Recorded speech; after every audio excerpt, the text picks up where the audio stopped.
if you're buying stock in Dereck Lively, who may you have bought stock in previously? I got like little hints of UMass Marcus Camby. That's one of mine. Nice. Marcus Camby. All right, good. Then I'm happy. Then I'm in a good place, because I mean, if people remember, and not to hate, if you're younger and you don't remember, that's fine too. Like, I don't remember Elgin Baylor, so don't kill me. But Marcus Camby at UMass, and if you go back and watch some of that tape, and then early Raptors, Knicks, whatever, very springy athlete. He was. And he was a big part of that 99 Knicks team that made it to the finals when Ewing went down with injury. Camby was a huge part of our team with his rebounding and defense, and his overall energy on the floor. He was an impactful athlete for that Knicks team, making it all the way to the finals, just get smacked by the Spurs, but was a really important part of that team. So I'm going to go Marcus Camby here. I'm sure you're going to have better examples, but UMass, Raptors, Knicks, Denver, Marcus Camby was kind of what came to mind.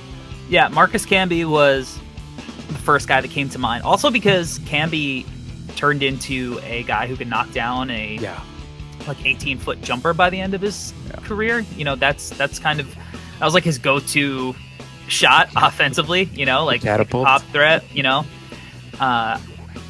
He wasn't stretching out to three because basketball wasn't played that way back then. But I think a modern version of that is something that Lively could aspire to be.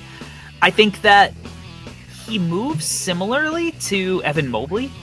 Oh, at least defensively. Yeah. I think they have like similar body types, like the way that their positioning, the way they position their legs defensively. Like, I don't know, it reminded me of that, but it's a Evan Mobley light, because Evan Mobley, much more capable ball handler, much more capable playmaker.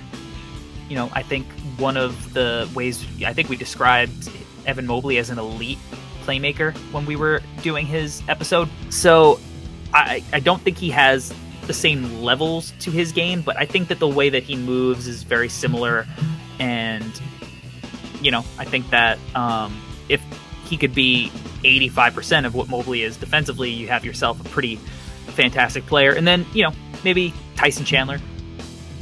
A guy like Tyson Chandler who, if his jumper doesn't end up translating, but just a guy who can pressure the rim, lob threat, rim runner, defensive anchor, guy who maybe could just 30 minutes a game, two blocks a game, 11, 12, 13 rebounds, 10 points, something like that. Like, that's a pretty good outcome, especially if you're getting a guy like late in the lottery.